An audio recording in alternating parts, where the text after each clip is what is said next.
Scorpio car अनियंत्रित होकर सड़क किनारे एक दुकान में जा घुसी, एक की मौके पर मौत, 4 गंभीर रूप से घायल। घटना रविवार दोपहर पुरुलिया रांची राष्ट्रीय राजमार्ग संख्या 32 पर मगुरिया जंक्शन के पास हुई। मालूम हो कि पुरुलिया शहर की ओर से आ रही स्कॉर्पियो कार ने एक युवक को टक्कर मार दी और भागने की कोशिश की। इसी दौरान वह मगुरिया जंक्शन के पास सड़क किनारे एक दुकान में घुस गया। एक व्यक्ति की मौके पर ही मौत हो गई और 4 अन्य गंभीर रूप से घायल हो गए। पुलिस और स्थानीय लोगों ने घायलों को बचाया और सरकारी मेडिकल कॉलेज अस्पताल भेजा। আমি ওইটা থেকে আসতেছি তালতলা হাঁটতে, আর হঠাৎ গ্রাম করে আসে মাঝে, আমি এসে ঢুকে গেলি।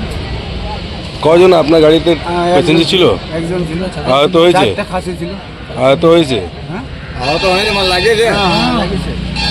এই তো আর এখন কি চাইছেন আপনি? ক্ষতিপূরণ এখন দিতে হবে।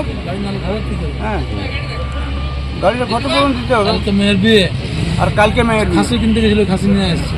কি নাম আপনার? নেপাল চন্দ্র করে।